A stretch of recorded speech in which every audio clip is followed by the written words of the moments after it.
Jack Posobeic, a man I respect and like personally. Here he is.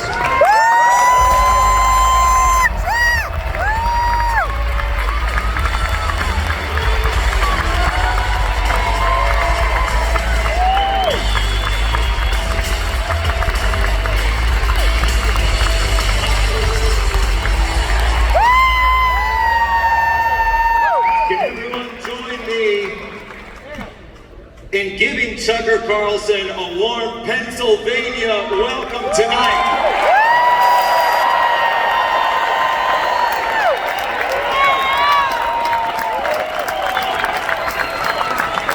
Thank you for doing this.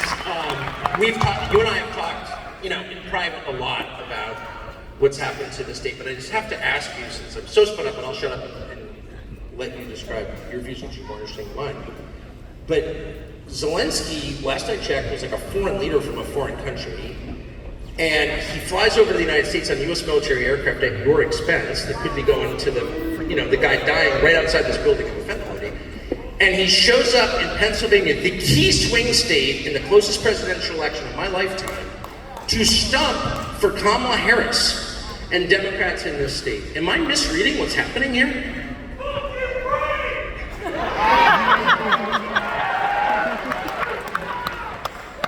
Tucker, the only thing that I would add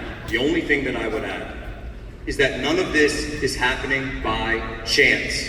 We didn't lose our homes, we didn't lose our towns, we didn't lose our economy, we didn't lose our cities like the great city of Philadelphia, and it was a great city, and it will be a great city again. We didn't lose it by chance, it was taken from us. It certainly was. In the name of compassion, it was. But I'm just you're a military officer, Intel got you, big foreign policy background, you've been around the world. Is it weird, I'm just stuck on this, and I'll stop after this, but is it weird to have a foreign leader whose salary we're paying, whose country we're supporting, we're paying the retirement benefits of Ukrainian civil servants when our people are really hurting? Is it weird to have that? Is he allowed to stump for Kamala Harris? What about all the freaking Republicans who voted to fund this ghoul? What are they saying? So here's how it works, right? So why does Reading look the way that it does? Why does Montgomery County? And by the way, if anyone's here from Norristown, Pennsylvania, I'm from Norristown, Pennsylvania, born and raised, 1400 block of Norristown, Pennsylvania, Powell Street. Every single school that I've gone to since before college has been shut down. The hospital that I was born in has been demolished. My high school is currently in the process of being demolished. And you want to know where all that money went? You want to know where all that economic opportunity went? What's gone to places like Shanghai, and then now it's gone to places like Iraq, and then it went to places like Afghanistan, and now it's being sent to Ukraine to kill people, to kill Christians in a war that has nothing to do with us, that has nothing to do with the people in this room. And every single person in this room, by the way, is paying the cost. You're paying the cost of it in, number one, in terms of money, and then number two, if this thing continues and goes even further the way they want it to, you'll pay the cost in blood. And I'll tell you this, when you look at little Josh Shapiro, by the way, it's amazing how Josh Shapiro had to wear the big lifts to make sure that he was a little taller than Zelensky, because, it's true, because they're actually the same height. If you put Zelensky on Josh Shapiro's shoulders, they'd still both be looking up at Barron. That's quite an image, I gotta be honest. The meme search will be hard at work. But what's really going on, Tucker, is go look at not just Zelensky in that video, go look at Josh Shapiro. I've never seen Josh Shapiro, and I've known the guy for 18 years. I've never seen him more excited or giddy or gleeful as he was in that picture, sending the money and the war and the bombs and the violence abroad. And when you look at a guy like that, when you look at a guy who presided over turning my great hometown of Norristown into a killing zone, who presides currently over Philadelphia, which is a killing zone, and is now going off and participating in the killing that's going on in Ukraine. You talked about religion, Tucker, and I just look at it and I say, this guy does not serve God, he serves death. Yeah. Well, kind of by definition, I mean, without even getting the whole Ukraine thing, I'll just bottom line it and tell you, if you don't already know, you've been lied to. There was never a chance that Ukraine was going to beat Russia, whatever you think of it. I don't even have very strong feelings about it because I'm not from there. I'm from the United States, but Russia's 100 million more people. I mean, it was always going to end, as it has, in the deaths of an entire generation of Ukrainians. It's the saddest thing I've ever seen. Zelensky has changed the law, so now foreign companies, Kamala Harris donors, can buy their farmland. There's going to be no Ukraine, thanks to these monsters. And it makes me sad as hell. But it's not so different from what they've done to where you grew up. So if you could just explain the town you grew up in, what it was like, and what it's like now.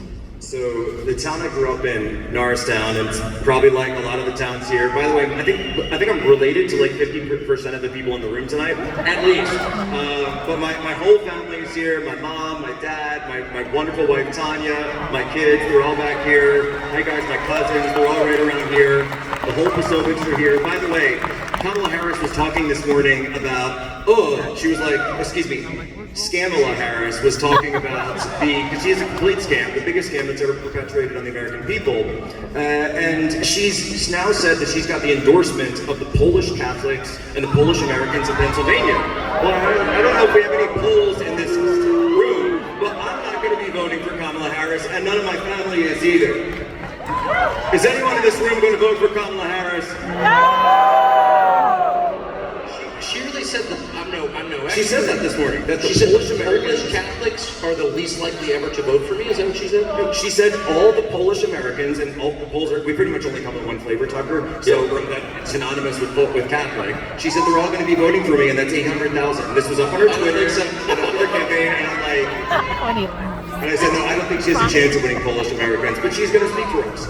So the town I grew up in was incredible, and whatever people want to think about me or want to say about me, I would trade everything that I have, not my family, but all like the material things that I have, if I could just have my town back. If I could just have my town back, because to me, to be successful meant moving to a nicer part of my town. Or like a bigger house at the other end of the street. I didn't have any dreams of like being up on stage with Tucker Carlson or any of this stuff, and it was the kind of town where, my family comes from Poland, as I mentioned, and we've been in Norristown for 100 plus years, and every single member of my family was baptized at the same church, and so my son, Jack, who's sitting out there, Jack, not so many video games, we had the same church, we pretty much lived in the same block. I grew up in the same house that my father grew up in when he was a little boy, because that's what you did. And the children that I played with were the kids of the children that my father played with, and his father before. And your whole world was a couple of blocks. And and everybody knew everybody, and it was good. It wasn't the nicest place in the world, it wasn't the most fantastic, nobody was ever writing, songs about it or anything, but it was a good place where honest, hardworking people could make a living, could go home, make enough for their families, and then go home, and maybe catch an Eagles game after work.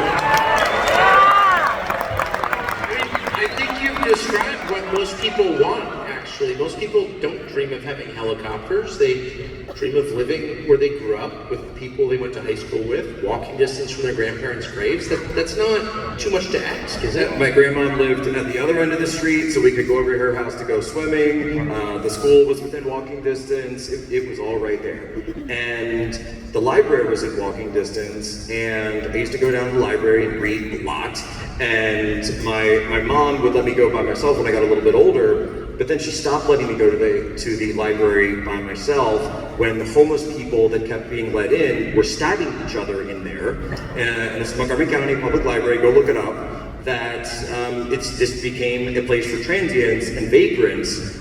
And then all of a sudden, during the 1990s, Section 8 started coming in, and all the other federal programs started coming in, and then, oh yes, Norristown got turned into a sanctuary city. So after that, we got all the illegals that flooded over, destroyed the healthcare system, because they go where? They go to the emergency room for their healthcare. So I actually wrote a letter to the editor in the paper saying, we shouldn't do this because it's going in end of the 90s. So there's I don't even know how old I was. And I said, we shouldn't do this because this is going to overload and overwhelm our healthcare system. And as I just mentioned, the hospital that I was born in is now a vacant lot next to a Planned Parenthood clinic.